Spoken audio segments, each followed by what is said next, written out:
Baiklah, di sini kami dari kelompok Adam ingin presentasikan atau mempertunjukkan apa yang telah kami lakukan di Museum Indonesia.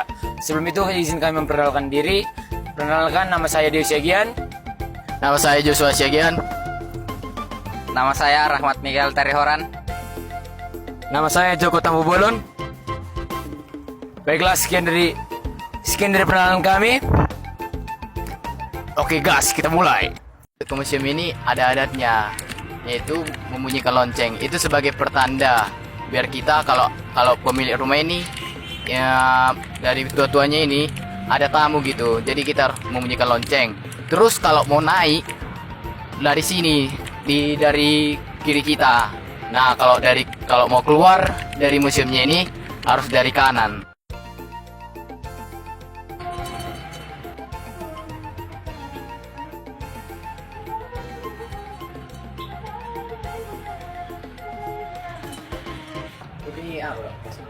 Ini tempat hukuman penjara deh bagi anak laki-laki yang membuat kejahatan, melanggar aturan raja. Dia dihukum tinggal beserta dengan binatang ternak kerajaan. Jadi zaman dahulu anak istana raja itu beberapa rumah tinggal, ada rumah losung, rumah pantangan raja, rumah balai bolon, ada rumah besar, rumah bolon, di mana mereka kompleks kerajaan itu jauh dari peternakan binatang. Jadi binatang peliharaan ternaknya itu di luar dari istana supaya tidak bau kotoran ternak. Jadi para pelaku kejahatan dia dikurung, disiksa dengan memberi nasi basi kepada penjahat itu tinggal di dalam kandang ternak binatang milik keluarga kerajaan. Ini adalah naskah-naskah kuno deh, manuskrip kuno yang disebut dengan Surat Sapulusia. Ada 19 huruf aksara Simalungun, anak sura dan induknya sura. Ini kan buluh suratan. Buluh itu bahasa Simalungun, kalau bahasa Indonesia bambu. Bambu bersurat. Jadi di permukaan bambu ini ada tulisan deh. Jadi ini tulisan obat-obatan. Begitu juga pustahalak-lak itu yang di dalam lemari itu kitab yang bertuliskan aksara dari bahan kulit kayu. Berarti Kak, inilah pertama kali tulisan dibuat atau gimana? Iya, sejak adanya orang Simalungun 4 Masehi 400 tahun yang lalu ditemukanlah berpusat pemerintahan kerajaan itu di Nagor, Pematang Siantar ini. Jadi dulu ada 4 kerajaan besar di sekeliling Siantar ini, Kerajaan Maropat, Kerajaan Siantar, Raja Dolok Silau, Raja Pane, dan Raja Tanah Jawa, agar menambah daya tarik pengunjung. Jadi di setiap daerah tingkat 2 kota sekarang sudah punya museum. Misalnya kita pergi ke Deli Serdang, ada Museum Deli Serdang. Ke Kabupaten Asahan ada Museum Sultan Asahan. Jadi kalau kita di Kota Siantar, kalau ada turis mau bertanya di mana museumnya, ada di Jalan Sudirman nomor 20 Kota Pematang Siantar. Inilah museum yang bisa dikunjungi oleh wisatawan, berfungsi tempat berwisata budaya, untuk berwisata religi, berdoa, dan melakukan aktivitas kebudayaan seperti buat vlog, inovasi, aktivitas generasi milenial, serta studi ilmu pengetahuan sejarah. Kalau ini Kak, terus sebelah sini ada kayak tongkat-tongkat gitu. Nah ini tongkatnya dari mana aja Kak?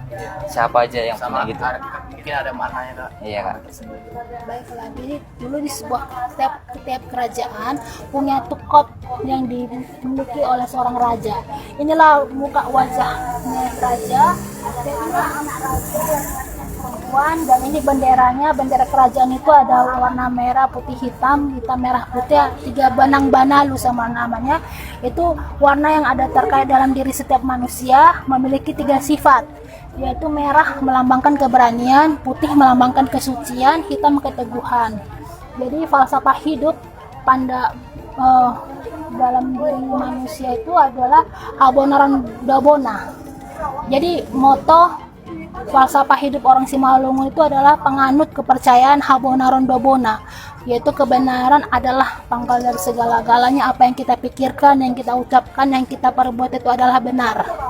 Jadi dulu sebelum masuk aliran kepercayaan Kristen maupun Islam, mereka menyembah ananisme ini. Jadi ini mainan ini diperoleh dari hasil hutan deh. Seperti rotan itu didapat dari hutan. Mereka buat permainan sepak kotang, kayu, dibuat dari bahan kayu, dibuat dengan catur, gasing, ada yang dari kayu juga, dadu dari batu sungai maupun dari kayu, semua dari hasil alam.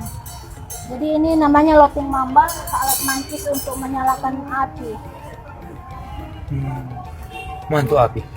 Nomor 14. Jadi ini nama-nama barangnya dan penomorannya deh. Berarti kak ini nomor 14 ini batunya ini masih bisa buat api kak? Bisa. Oh. Ini Takraw. Ini tempat tembakau deh. Jadi itu pipa rokok. Itu namanya itu garung nomor 9. Pipa tempat merokok. Jadi ada cerita di Sultan Melayu dulu ditanami tembakau seperti itu diekspor. Jadi penguasa kerajaan Ratu Belanda dulu ingin menguasai daerah Sumatera Utara karena menghasilkan rempah-rempah seperti jamit, pinang, tembakau. Jadi mereka bawa jenis ganja dari Belanda. Jadi namanya opium deh. Jadi aroma daun itulah yang dihirup mereka sehingga mereka ngantuk bermalas-malasan karena mereka tergantung kepada si Belanda tadi. Jadi Belanda memanfaatkan tanah-tanah kerajaan itu, ditanamilah tembakau deli, kemudian rempah-rempah dari Simalungun, kayu, sayur, buah-buahan itu diekspor ke Eropa. Jadi pelabuhan Belawan itulah tempat transaksi. Jadi ada PT Lonsum yang ada di jalan Medan, di pusat tengah Medan itu, di lapangan Merdeka itu. Disitulah dari barang-barang hasil Sultan-Sultan Sumatera Utara, dari Simalungun, dari Tanjung Balai itu dibawa melalui kereta api, jalan darat. Makanya Belanda membangun kereta api. Setelah itu sampai di pelabuhan Belawan itu kapal-kapal Belanda itu udah siap membawa hasil rempah-rempah dan hasil hutan. Kak, di sana kan ada permainan alat musik gitu kak. Dari mana aja nih kak kira-kira? Gondrang Sida 2, seo. Jadi seorang pargual itu yang bisa memainkan gondrang ini harus bisa dia membuat. Itu ada aturannya. Jadi ini diberi mantra-mantra ini sebelum dipergunakan. Musik ini membaca mantra supaya setan-setan pengganggu pada saat ini dimainkan ini jauh pergi. Jadi orang Simalungun ini tuh percaya dengan kuasa-kuasa supranatural.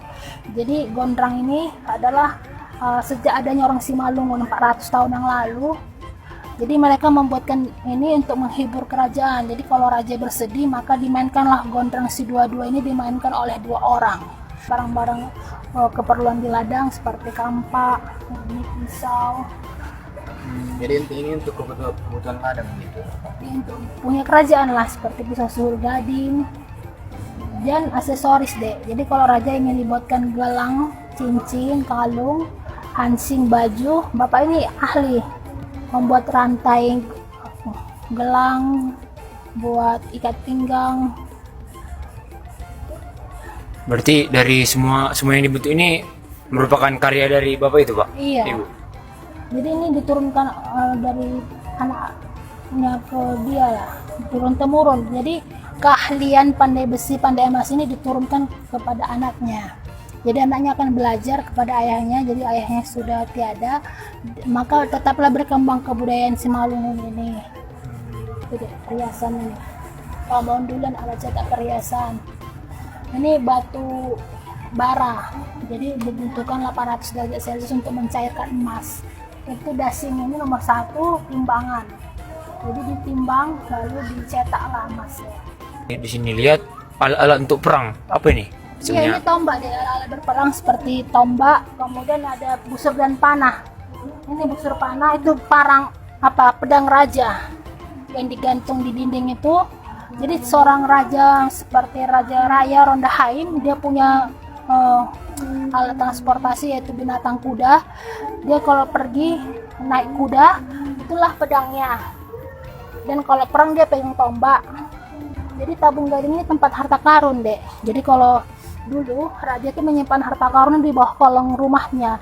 Jadi dimasukkanlah ke dalam tabung ini perhiasan emas, batu intan, berlian, lalu dikorek lah dengan sendok ini kedalaman 50 cm. Inilah hasil kebudayaan gitu deh. Jadi Simalungun ini dimana hidup dengan tergantung dengan hutan. Jadi Gatar ini terbuat dari kulit binatang sejenis kera, mawas. Jadi kera itu binatang monyet itu dikuliti, diambil kulitnya untuk penangkis Gatar. Jadi kalau ada musuh ingin menombak kita, kita tangkis, pelindung kita supaya tidak tembus ke dada kita. Itu tadi rango, pajangan hiasan rumah, ada perikanan deh, alat-alat menangkap ikan di sungai, di rawa-rawa. Seperti di Siantar ini, di tengah kota dibelah dengan sungai. Di sungai itu dulu banyak hidup berbagai jenis binatang air, ikan. Inilah ada durung, jala, kemudian ranjut ini bumbu untuk menangkap ikan di sungai. Ini tempat wadah perhiasan. Jadi pemaisuri raja itu memakai sanggul deh. Jadi di belakang sanggulnya itu dihiasi dengan tusuk konde, tusuk hiasan sanggul. Berarti ini yang besar-besar di kepala sang penari itu ya Kak? Iya. Kemudian ini wadah perhiasan. Jadi hopok lalak itu kotak terbuat dari kulit kayu. Jadi ini tempat surat-surat penting lah, seperti surat sewa yang dipinjam oleh Belanda tadi, kemudian sertifikat tanah, harta warisan di sinilah, kemudian sertifikat digembok lah. Kemudian ini pohon ini ini cincin, ini semua wadah perhiasan milik istri-istrinya. Inilah tadi dek baju pengantin, ini buah ban-ban, inilah aksesoris perhiasan pengantin.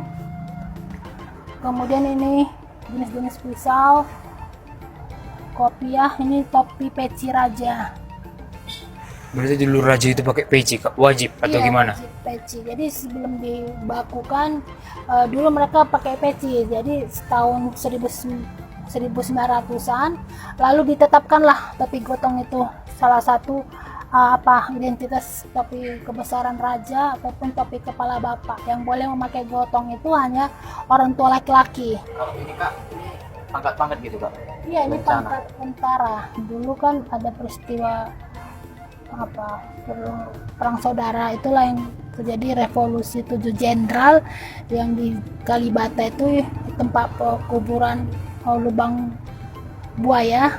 Oh, Jadi inilah riwayatnya, ini kena ke daerah Simalungun dan dibangunlah Tugu Lejen Sujono di Bandar Betsi. Nah, inilah tanda jasa pahlawan yang gugur, dibuatlah taman makam pahlawan di Siantar. oh iya ada. Iya. Terus Kak, kesini Kak, balik lagi kita ke Parang Kak. Apa ini Kak? Dari mana Ini nih? alat meramu untuk menghasilkan makanan. Jadi mereka sistem pertanian itu berpindah-pindah dari satu hutan ke hutan yang lain. Jadi banyak hama perusak tanaman. Jadi mereka buatlah patung kepala babi. Jadi kalau kera sama babi bertemu berantem memperebutkan hasil pertanian. Jadi mereka ciptakan juga perangkap tikus, huting pandang.